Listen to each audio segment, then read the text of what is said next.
Okay, good evening. Thank you for joining us. It is a live show. It is The Late Show, and it's on Revelation TV, as I'm sure you know by now. Tim Vince and myself will be hosting the program. Thank you, Tim, for coming in this evening again, traveling all that you do for the good of the people. Thank you. Yeah. I also had visited my sister today, so I wouldn't call that ministry. Okay. Well, some family members can be ministry. That's okay. True. Yeah. But I just wanted to introduce the program and just literally came up with the title seconds before we went live, as usual. And I've entitled it, Did Kamala, okay, however you pronounce her name, did she trump Donald last night on that debate? It was about 4:30 in the morning, it finished it. I did watch it all, every second of it. We'll be looking a lot about that and how the different arguments went, and if you've got some comments that you'd like to make as well, please do, live at revelationtv.com, and the SMS number's on your screen. I want to say that I should turn my phone off, which I've just done. Sorry, thank you for the reminder. Tim, there's I suppose we could really first start with the 9/11 memorial. At least the two seemed quite amicable. They did, and quite dignified. I thought, Biden was sniggering a bit, but Trump seemed to be genuinely, and this is after the debate, genuinely sort of warmly shaking Kamala's hand. So there we are. Okay, and we got a photo of that, I believe, do we not? It's in the clip. Yes, we've got video. So we'll go to the video, and let's take notice of their decorum.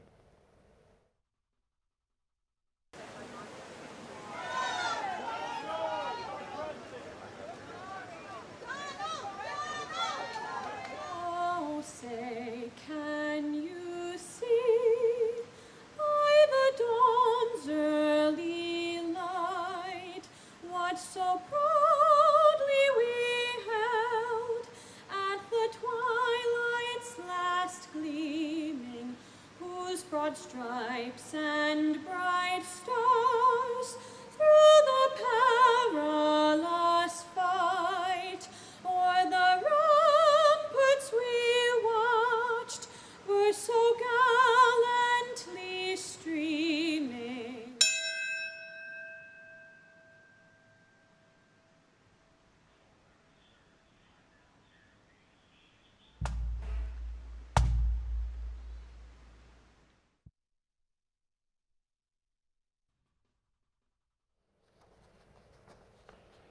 I'm pleased we showed that, because actually the election isn't as big as commemorating all of those that lost their lives. Yes. And the focus on the threat, which is out there more than ever, should be in all the newspapers' front pages every day. Yes.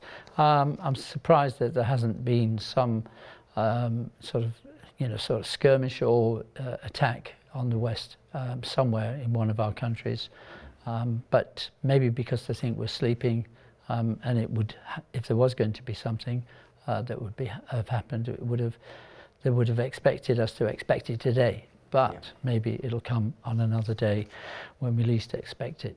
What was interesting was it was a vitriolic debate, wasn't it, last night? I mean, some of the personal attacks, but today there was a dignity there, and to see Vance there beside Trump on a level pegging with Biden and Harris was quite interesting. In other words, they're giving them courtesy. They are presidential candidates now, and vice presidential candidates. So interesting. I think also, just to set the scene, the reason I actually put the title for the show as did Kamala actually trump Donald is because I think she did. In a way. If you watched it, I would like to hear from you as well, as I said, live at revelationtv.com. But we're going to pick some of the highlights or lowlights of the debate from last night. And we can start with the presidential debate where Harris was talking about abortion. Let's have a look at this. If I were president, Russia would have never, ever, I know. And one does not have to abandon their faith or deeply held beliefs to agree. The government and Donald Trump certainly should not be telling a woman what to do with her body. I have talked with women around our country. You want to talk about this is what people wanted? Pregnant women who want to carry a pregnancy to term, suffering from a miscarriage, being denied care in an emergency room because the healthcare providers are afraid they might go to jail, and she's bleeding out in a car in the parking lot. She didn't want that. Her husband didn't want that. A 12 or 13-year-old survivor of incest being forced to carry a pregnancy to term. They don't want that.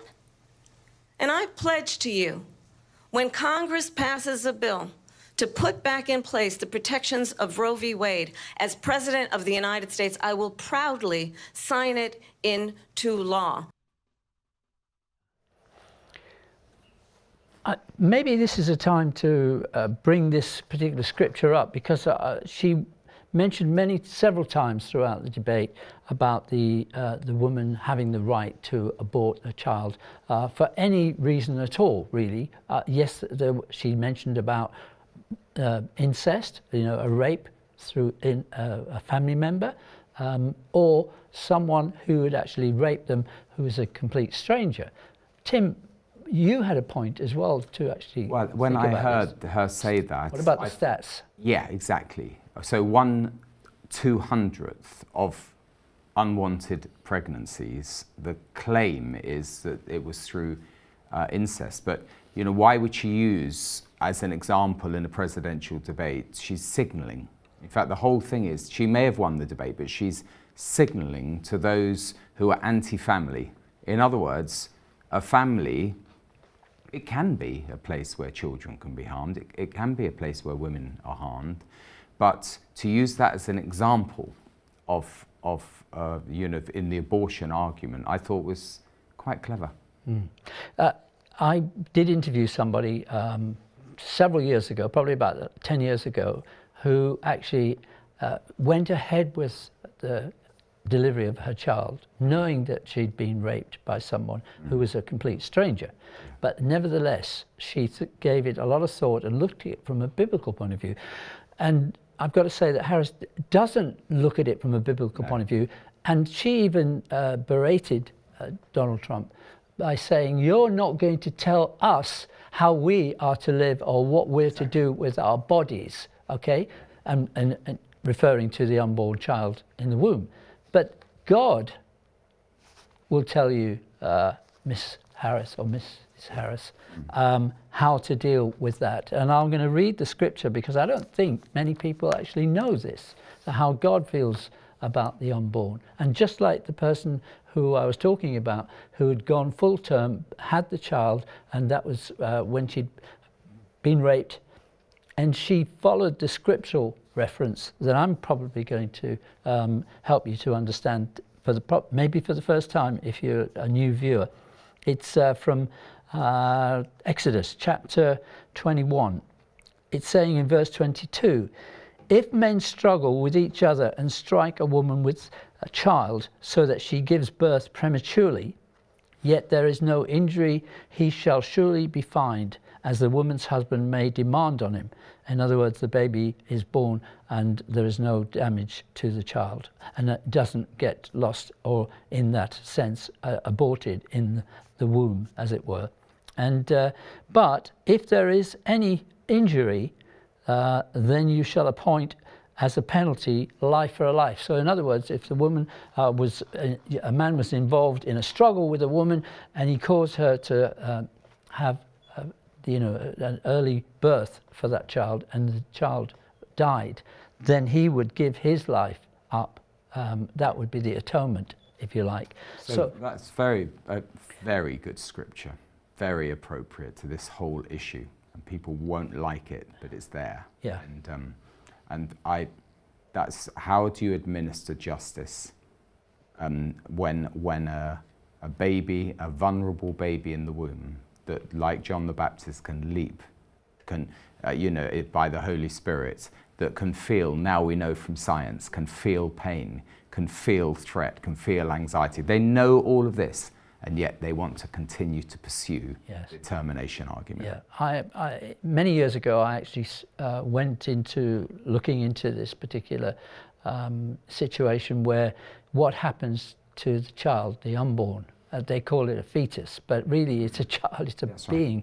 There are many scriptures say, I formed you in the womb, God says, you know, and I have plans for you, not to harm you, interestingly enough, but to prosper you, and all the things that that child could do. And we know the children are precious in God's sight, and they should be to us. As I explained, that lady who I mentioned, who I interviewed, who actually gave birth to the child, although if you think about it, even though it was a stranger who raped her, there was part of her in that child as well. And the child turned out to be such a blessing to her as well, and never regretted going full term and having the child come into her life. By the way, she used the argument, she said, the state has no right to say it, and then she said, and you don't have any right to say it. But God has a right. Yes, God has a right, but also the state has no right to set up a system that effectively channels every vulnerable woman who suffered the trauma of that to suffer a double trauma of having to give up their own flesh and blood, their own child. So it works both ways. She's very much an advocate of the state intervening, you know, instructing doctors, instructing nurses, Planned Parenthood, to basically force people into thinking, well, that's the only, you know, decent thing I can do is to abort the child. And that's a bogus argument to say the state has no rights, because she wants to empower the state to fulfill more abortions. But what gives her the right to say that she's the a woman? State, yeah, That's her only right. But the thing is, she's actually condemning the child in the womb to death. It's a death sentence, when really she should be encouraging people. And it, you know, you can give up a child if you don't want it. Let it be born and give it up. That's it. Okay. That is exactly the point. So when Brandy Swindale came to do a face-to-face, I was just absolutely floored by her opening points. She runs something called Stanton Healthcare, and it basically is to care for the mother-to-be. And she said in all these debates, ding-dong debates, they're not caring for the vulnerable woman who has an unwanted pregnancy. So maybe we should watch this very shortly.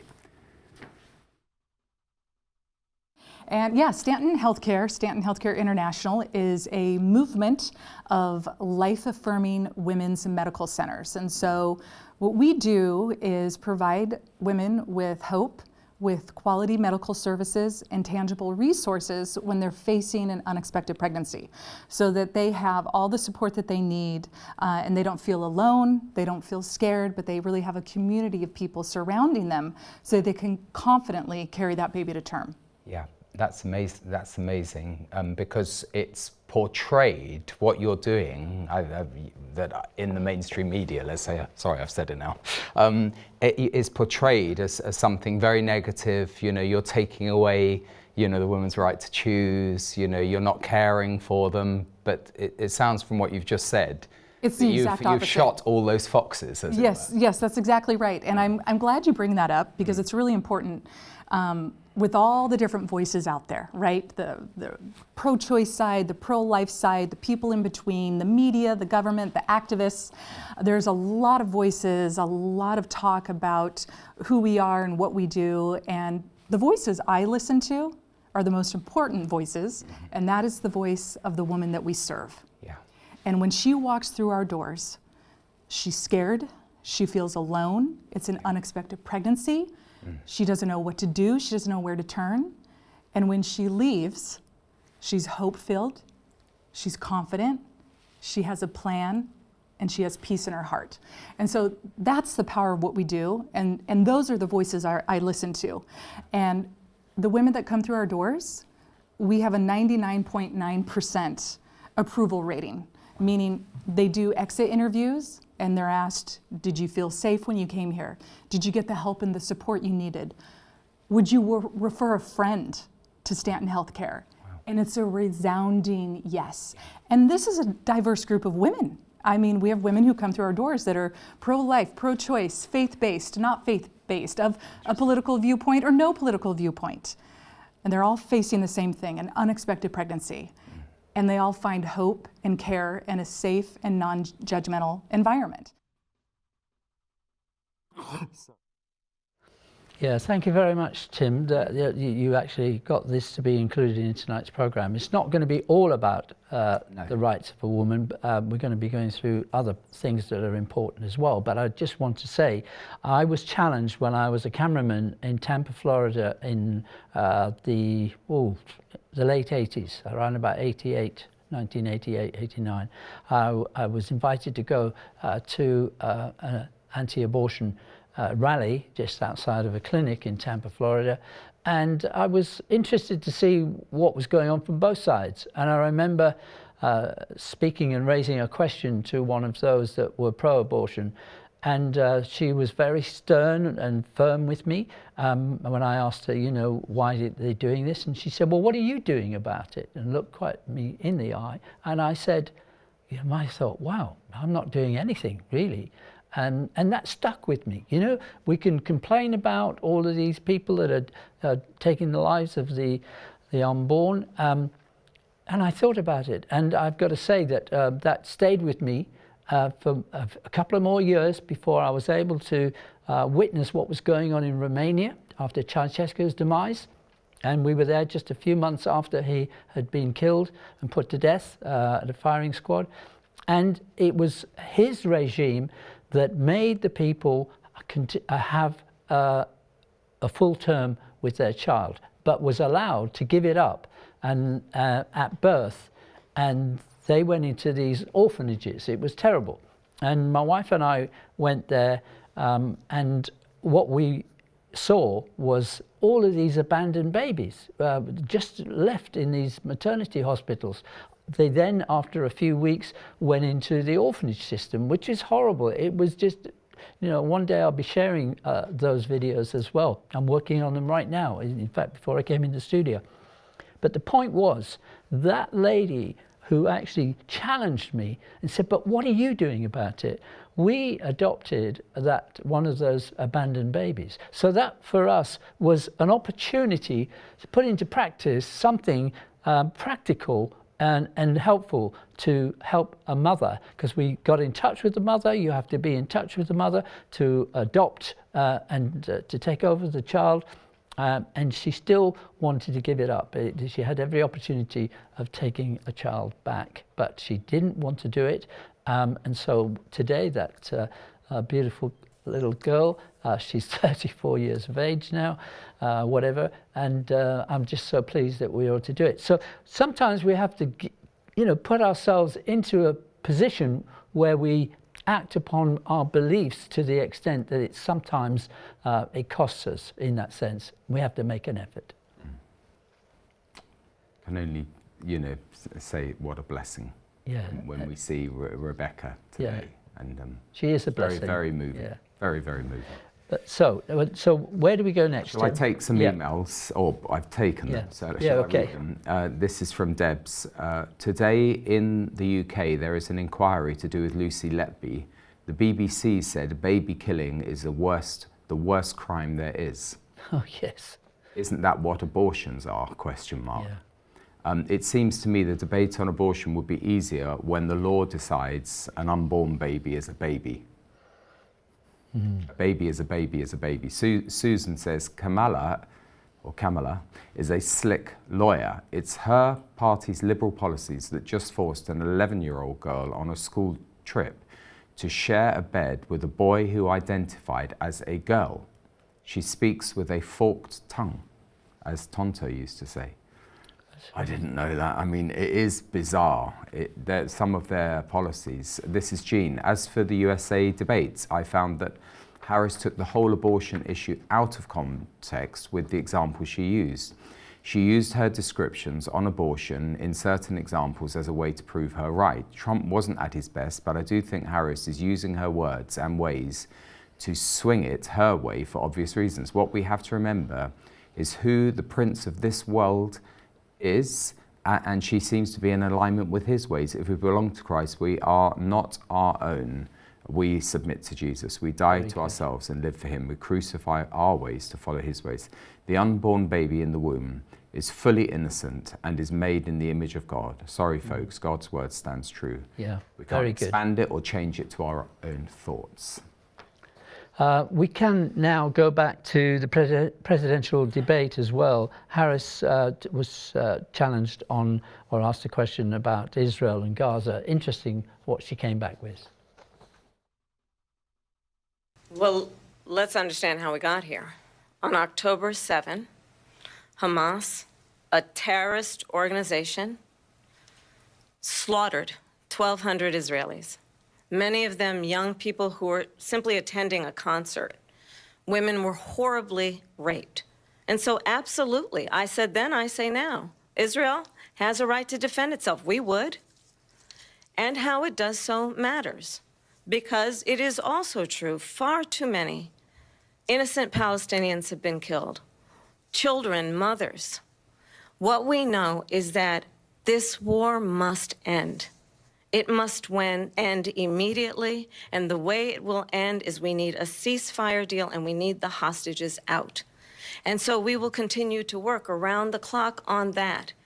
Work around the clock, also understanding that we must chart a course for a two-state solution.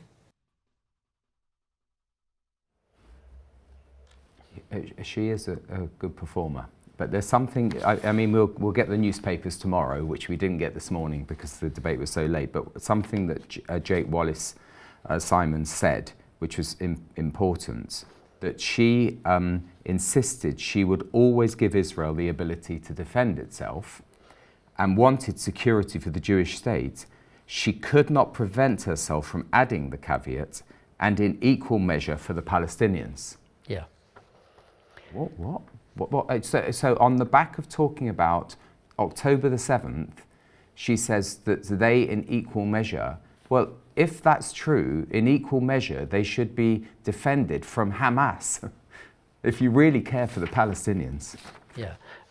I think what we have lined up for you in a few more minutes is going to take that in a lot more depth, and really pull that apart, what she was saying. Yeah. There's never going to be a two-state solution. There can't be, because of the way in which the Palestinians, especially those who are out for destroying Israel, will never come to terms of sharing the land, and it's even inculcated into their children. We've seen that many times on our programs, where the children are taught to hate the Jews and to kill them wherever they find them. So therefore, it's never going to be a two-state solution. Just think of it again, just at this point about in equal measure defending themselves. That means arming them. So she's saying, oh, Israel needs to defend itself, but she's actually saying Palestinians, Hamas need to defend themselves. That's what she's saying. Yeah. Sorry, I'm preempting the other. Okay, that's good. Okay. But just to whet the appetite of those viewers who need some answers as well and need to understand this point in more depth. Presidential debate again. Trump responds to Harris on Israel. Let's have a listen. If I were president, Russia would have never, ever, I know Putin very well, he would have never, and there was no threat of it either, by the way, for 4 years, have gone into Ukraine and killed millions of people when you add it up, far worse than people understand what's going on over there. But when she mentions about Israel, all of a sudden, she hates Israel. She wouldn't even meet with Netanyahu when he went to Congress to make a very important speech. She refused to be there because she was at a sorority party of hers. She wanted to go to the sorority party. She hates Israel. If she's president, I believe that Israel will not exist within 2 years from now. And I've been pretty good at predictions, and I hope I'm wrong about that one.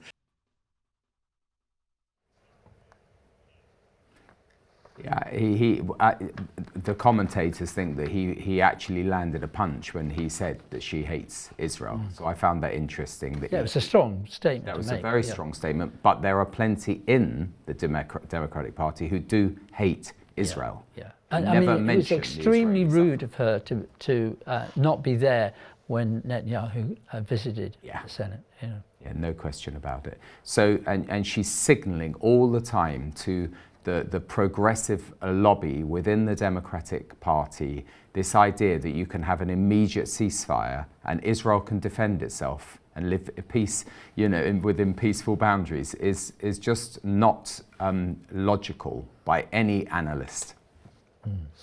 I think we're done with those particular parts for this evening's program, because we're only allowed to show up to 2 minutes in total, I think, because of the copyright. So that's a problem with that.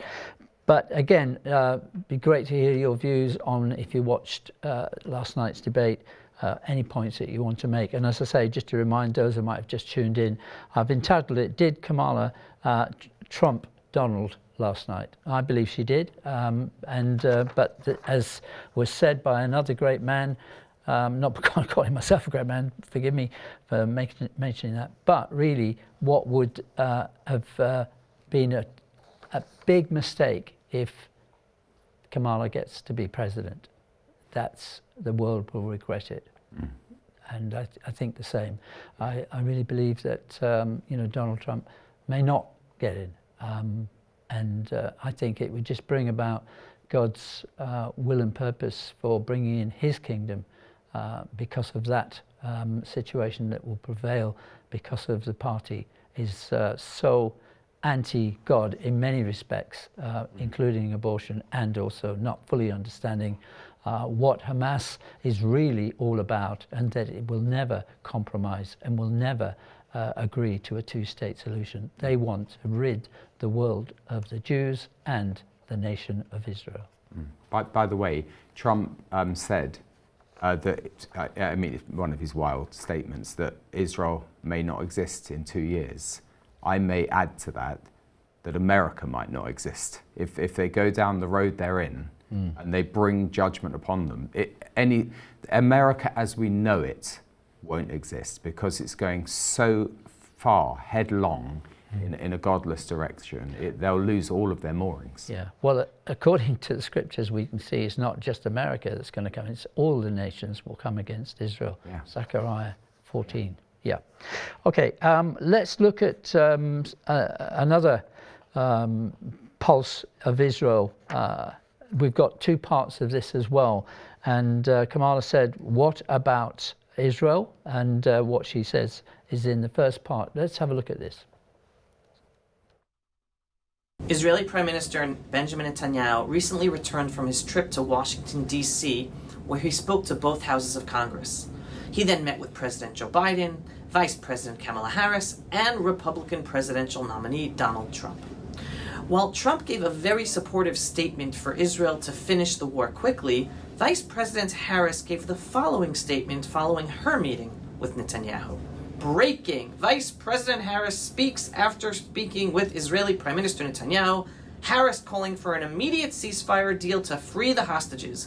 The Vice President saying she will not be silent about the suffering in Gaza, the devastating loss of life, and the dire humanitarian crisis. And here's the video. 500,000 people facing catastrophic levels of acute food insecurity. What has happened in Gaza over the past 9 months is devastating.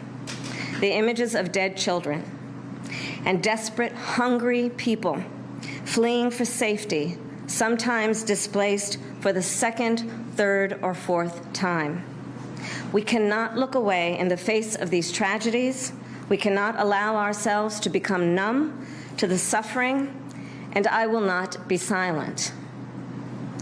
Thanks to the leadership of our President Joe Biden, there is a deal on the table for a ceasefire and a hostage deal. And it is important that we recall what the deal involves. The first phase of the deal would bring about a full ceasefire, including a withdrawal of the Israeli military from population centers in Gaza. In the second phase, the Israeli military would withdraw from Gaza entirely, and it would lead to a permanent end to the hostilities. It is time for this war to end, and end in a way where Israel is secure, all the hostages are released, the suffering of Palestinians in Gaza ends, and the Palestinian people can exercise their right to freedom, dignity, and self-determination. There has been hopeful movement in the talks to secure an agreement on this deal. And as I just told Prime Minister Netanyahu, it is time to get this deal done. So to everyone who has been calling for a ceasefire, and to everyone who yearns for peace, I see you and I hear you. Let's get the deal done so we can get a ceasefire to end the war. Let's bring the hostages home, and let's provide much-needed relief to the Palestinian people. And ultimately, I remain committed to a path forward that can lead to a two-state solution. And I know right now it is hard to conceive of that prospect, but a two-state solution is the only path that ensures Israel remains a secure, Jewish, and democratic state, and one that ensures Palestinians can finally realize the freedom, security, and prosperity that they rightly deserve. And I will close with this then. It is important for the American people to remember the war in Gaza is not a binary issue. However, too often the conversation is binary, when the reality is anything but. So I ask my fellow Americans to help encourage efforts to acknowledge the complexity, the nuance, and the history of the region. Let us all condemn terrorism and violence. Let us all do what we can to prevent the suffering of innocent civilians, and let us condemn anti-Semitism, Islamophobia, and hate of any kind.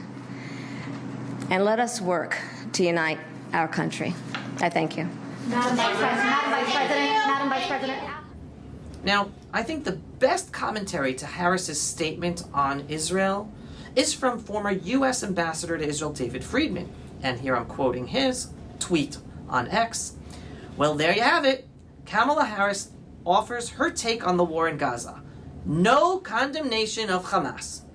Just some platitudes about complexities, nuances, human suffering, peace and security, and a plea for a two-state solution. Madam Vice President, there was a Palestinian state in Gaza. Not a single Jew or Jewish soldier was there when this war began. In 2005, Israel evacuated all its soldiers and citizens from Gaza, handing full control of the territory to the Palestinians in the hope of peace. And the Palestinians in Gaza then elected Hamas. Hamas received billions of dollars in international aid that the Trump administration cut off, but you and Joe Biden restored. It used those funds to build terror tunnels and shoot rockets at Israeli civilians. And on October 7th, 2023, it committed the most barbaric and despicable acts of violence against Jews since the Holocaust. I noted not a word from you in your speech regretting that your administration funded Hamas terror directly and through sanctions relief on Iran.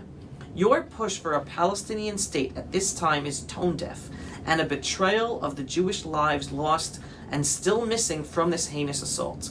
It also conflicts with the recent vote of the Israeli Knesset, which overwhelmingly rejected a Palestinian state. You are no friend of Israel, and you have exhibited a shocking lack of command of the relevant facts. Your insensitivity to Jewish suffering and failure to attribute good and evil where they belong means you will never help to bring peace to this troubled region. All those in the region who seek peace, Israelis, Arabs, Jews, Muslims, and Christians, now know after hearing this speech that you are not the one to achieve it. Now, many of the people defending Kamala Harris today in reaction to all of the claims being made against her policy-wise, since she is now the Democratic nominee for the presidential elections, well, they are spending time not trying to refute any of the claims being made against her, whether with regards to her policy stance on Israel or on U.S. domestic issues. Rather, they are spending time trying to delegitimize all voices against her by saying that she is a black woman, and therefore anything said against her is either sexist or racist. Where have you finished there? We'll be picking that up on the second part of the Pulse video, because she said she's a black woman. And yet you're going to see, and may even be quite surprised at the reaction that several black people have on that statement that she made. Tim, if there's any emails, meanwhile, before we go to the second there part are, of that. and I'll read them. I'll hold myself back from giving my Your opinion. two penneth. Right, a nod, a wink, a smirk, and haughty eyes. Stephen says, "Sorry, Howard and Tim, but I just can't get past Kamala's smirk and the shifting of her eyes at everything Donald Trump stated. It was just as well there was no audience, as I don't think she would have lasted too long. I deleted the recording." And then this is an anonymous. "There is still time for Trump to get in. We will pray hard." Debs says, "Why doesn't the world open the gates to let the Palestinian civilians in? Why doesn't the rest of the world send boats to pick them up from the seashore? It's because Hamas won't let them go and will kill them first, anyone who tries to help them escape. Also, why, when Israel was created in 1948, wasn't Palestine created as a state too?" That's quite a good question. "Is it because the Arabs refused? Because as long as Israel exists, they'll not agree. I don't know. I just keep the faith in what God says and have chosen my side." I can remember. That's honest. Yeah, but I two can. sides. Yeah, I can remember that there was a real effort by the Israelis to get the Palestinians, or the Arabs as they were then, to stay in their homes. They even vacated their homes. They wanted to go out. They wanted to start fighting against Israel. The Israelis warned them, if you leave your homes and you go, you won't come back, because of the security. And so they were offered, if you like, a place to be there in the land. And they were enticed by the Arab armies and this sort of hubris that we're going to defeat Israel, so come on our side and then you join in the victory march. There was one case at Deir Yassin where there was a massacre of, I think it was dozens, in this village. But everyone uses that as the big argument, in the same way as Kamala uses incest as a big argument. It's just exaggerating the actual situation. Yeah. And you're right, Israel signed a deal, whatever UN resolution it was, to create this very sort of slender Jewish state. They were happy to live side by side with the Arabs. Yeah, the animosity that's grown over the years is so that people get to the point where they can't stand having a Jew anywhere near them, and that hatred is it's anti-Semitism at its worst. But it is evil as well.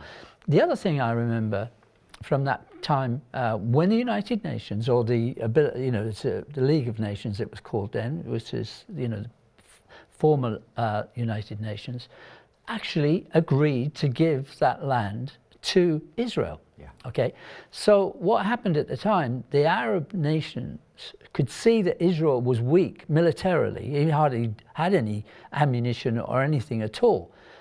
In fact, it was a British general, one of those high up in the British Army at that time. Lord Wingate. Was it? Yeah. Who said to them, "I've read the book, Yeah. the Bible. I know who wins in the end, and I'm going to show you how to fight your enemy."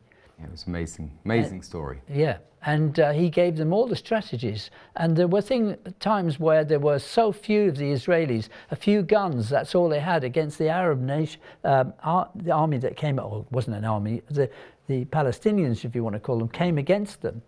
And it was like the strategy that was given to them by the army officer was so good that it looked like there were hundreds of them. And there was only a handful, maybe 7 or 8 or 10, against a whole bunch of them. The story of Gideon, he would take the stories of Joshua. He was a genius, was Lord Wingate. Absolute genius. Yes. So, but anyway, let's have a look at part 2 of the Pulse, because Avi goes into this with showing you the reaction to Kamala saying she's a black woman. Have a look at this. Well, if you do hear any of those claims, then this following video is for you, and make sure to share it. Elaborate. Okay, so we're in 3 proxy wars with some of the most powerful leaders in the world. She failed at the border, in which we have an estimation of 15 to 20 million people illegally into this country.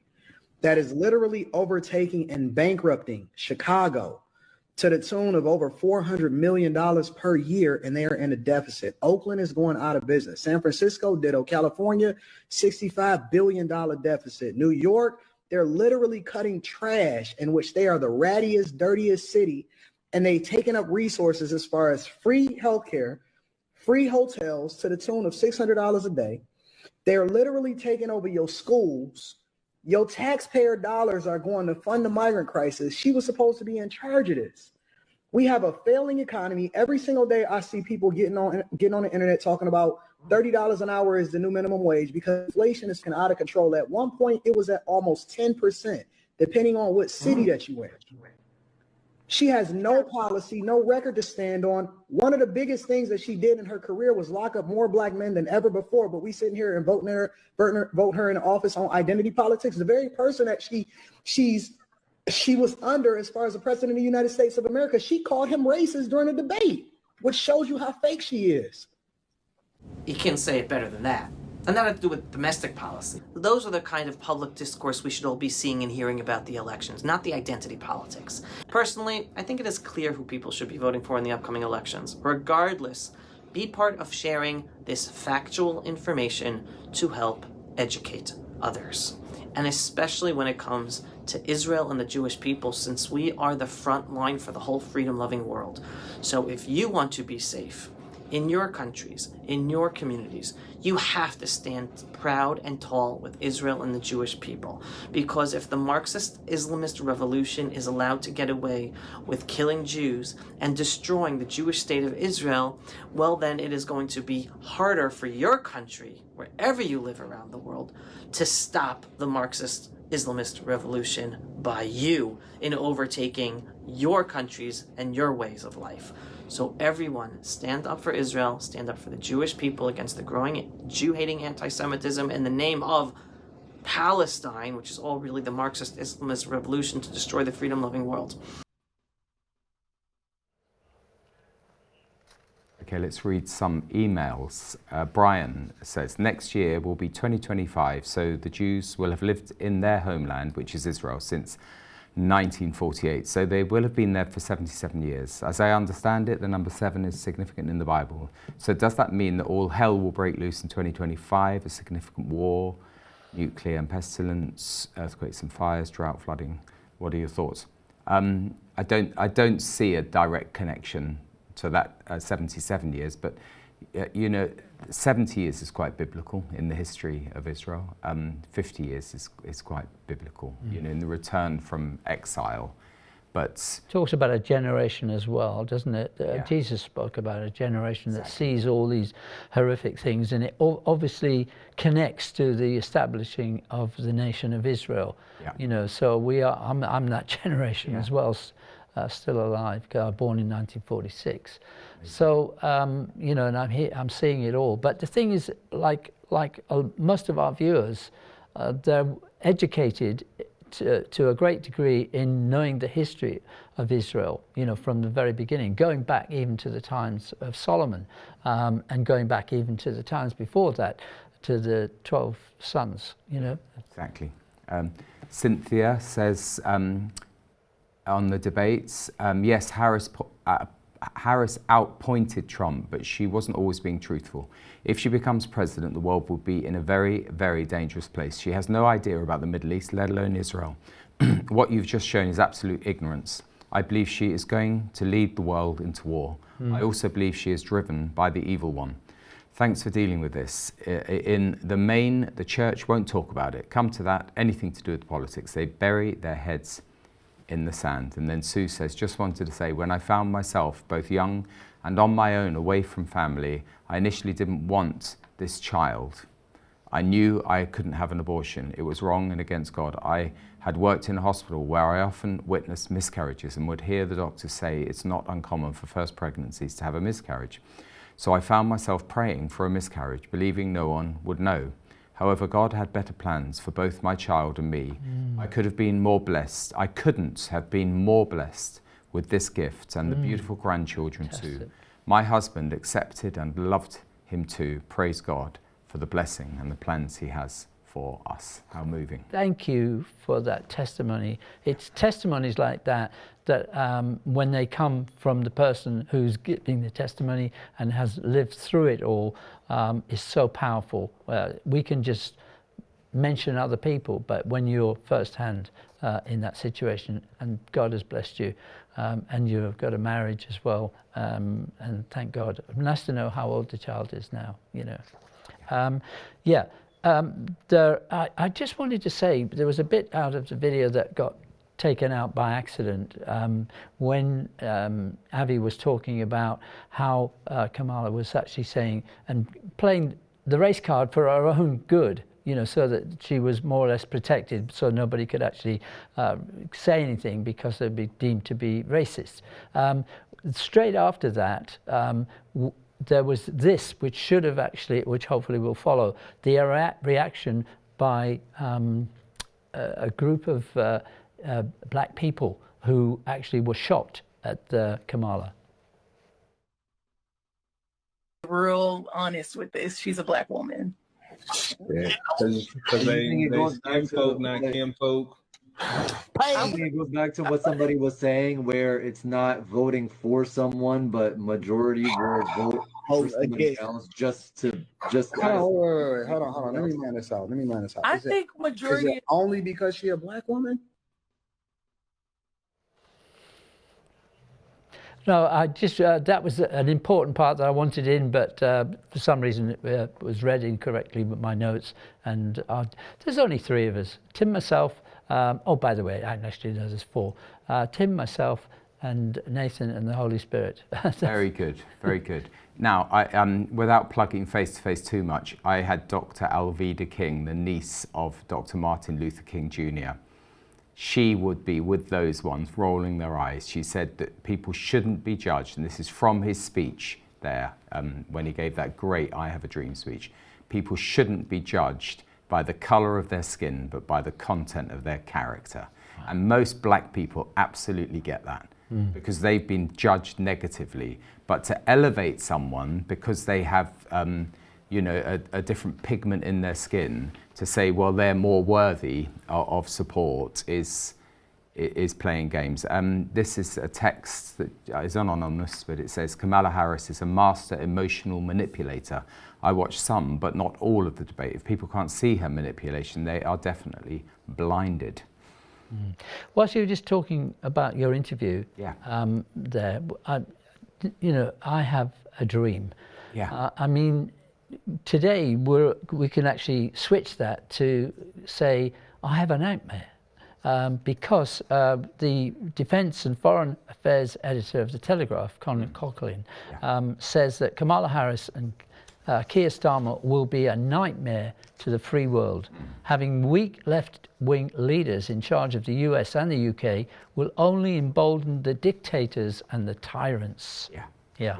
By the way, the other thing Alveda King said on the abortion issue is to girls who want to have abortions, say that baby is a separate life. It's not part of your body. In one sense it is, and in one sense it isn't. It's a separate life. And so this idea that I can do whatever I want with my body, she refuted that. This That's brave, wonderful black lady. So if people wanted to look at that on VOD, what was the title of it? It's Dr. Alveda King, The Dream That Brings Life, I think. That's an interesting it was good. title as well. You know, instead of Death to the Unborn. Yeah, exactly. Yeah. Lawrence says, Harris saying that no pro-lifers will tell women what they must do with their bodies. That statement is a devious deception, straight from the stench-filled mouth of the devil. The pro-lifers are not telling women that what they should do with their bodies. No, they are advocating for the bodies of the preborn human beings who cannot speak on their own behalf. The devil is evil and deliberately obscuring the issue. It's absolutely, it's always picking up something which is slightly extraneous and making that the central argument. I watched from start to finish. In my opinion, Trump won, Catherine says. Kamala was full of lies. The moderators did not fact-check her lies, but was fact-checking Trump at least 5 times. I didn't see this debate. They helped Kamala. Trump was debating 3 people. In that case, Trump won, as he was stating facts and truth. My takeaway is that when Trump invited her to leave now and go to Washington, wake Joe up at 4 and go to the border to close it, I nearly fell off my bed laughing. Did he say that? I don't. Sorry, I would just for that last second. I was looking at my notes to see what was coming next. Yeah. So sorry about that. Just one other. Trevor says, I think we as a society and in a worldwide context often underestimate the influence and power government can have over us. That's a very good point. Yeah. Governance and the rule of law are of paramount importance. However, Christians must focus on what the Bible tells us and let the Word of God be our guide. We should pray for our government and that God would guide our decisions and ways through His Word. Very good. So there's sort of, we're going to have more news articles, of course, tomorrow, aren't we, Howard? Yes. But the one with Jake Wallace-Simons in the Telegraph, when I say in the Telegraph, it's probably online. He says Trump lost the debates, but America may come to regret it. The former president rambled and raved, but voters still remain unconvinced Kamala will be a better alternative. In Springfield, it says they are eating the dogs. This was declared by Donald Trump during the presidential debate last night. I think that statement or that point that he raised there was a bit. It wasn't necessary. No. And sometimes he actually chooses to go in the wrong direction, which makes him look foolish. Really, yeah, and also I think they can start playing. When I say they, the Democrats can start portraying Trump as slightly having a screw loose, in the same way as Biden had, which came out in the presidential debate. So that was a bit of a dotty thing to say, actually. Yeah. It said in the old days, presidential debates were serious affairs that pitched policy against policy, character against character, with 2 authentic visions for the future of the United States. That was the time in times past. Obviously, what's happening within the world as well, presented with some credibility. And I think just what we saw last night, what I saw was the slagging off of each other. It pretty much what I was watching this afternoon happening in the House of Commons as well, both sides. I mean, it was horrible to see grown people, instead of just using common sense arguments or whatever, there was a viciousness. And I don't think they get, I mean, if anyone's training, they don't get support from that. On the Jewish state and on Israel, after he said she hated the Jewish states, she basically said, look, everyone's going to be celebrating if Trump, gets in. All these dictators are going to be celebrating. But Jake, this is on the final page of his article. He said that the country won't exist if she won the White House. He did not explain how this would be, so he does make these strong claims. But then Jake writes this: he didn't need to. This is the man who put the Ayatollah on the ropes, who killed Qasem Soleimani and moved the American embassy from Tel Aviv to Jerusalem. This is the man who has a village in northern Israel named after him. In other words, she tried to portray Trump as a bit of a failure in foreign policy, I think, or a laughingstock or something. Yes. Whereas this other guy, there's 2 articles we're reading from, Con Coughlin, says some strong things about the weak Western leaders who are averse to confronting dictatorial regimes, only encourage the likes of Russia and Iran to intensify their efforts. And then he made a point about Trump, which I can't find. But Trump was actually on the foreign field, as it were. He drew attention to China, the threat of China. He said that there was peace. There was peace while he was president, and there was a lot of things that were very successful under his rule, and he got them out of COVID quite comfortably, in a sense, getting the economy back on track, and there was a lot of things that Trump did which was good. But I just... I know, on the kind of... Again, last night. The look was terrible, but this was another point that Con Coughlin made. From helping to defeat the brutal caliphate established by Islamic State fanatics in Syria, to cajoling European leaders to pay their fair share towards maintaining the NATO alliance, Trump left an indelible mark on the geopolitical landscape. He was the first US leader to single out the existential threat China posed to Western democracy, while his role in negotiating the Abraham Accords between Israel and several Arab states laid the foundations for a lasting peace in the Middle East. Can't argue with that. Right, and the other thing that's been in the news the last couple of days is the fact that Russia now has got armaments, particular ballistic missiles, I believe, from Iran. They've got the proof of that. The ship has landed, as it were. Well, that's going to escalate things in the war there, and I would see that possibly they're going to get permission.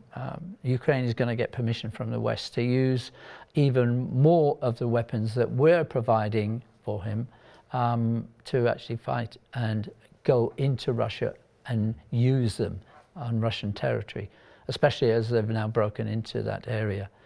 Do we have time for one more email? Yeah. And this is from Cynthia. We cannot judge women or young girls that have been raped, the horrific thing they have gone through. And yes, I don't agree with abortion. But what gets me is how is it that the man always gets away with it? And 9 out of 10, I think you mean, he does a runner.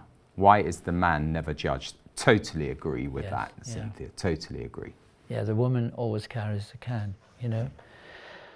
But, you know, sometimes... You got some more? No, just saying they're very big issues. Yeah, and they can't be solved in an instant. And, you know, man, it says, is not fit to direct his own step. And especially when they or a woman are outside of God's directions as well. God will bless our leaders if they, first of all, recognize God for who he is and appreciate his laws. But I'd like to say thank you to you, Tim, and also to Nathan, and for you at home for staying with us on Revelation TV and watching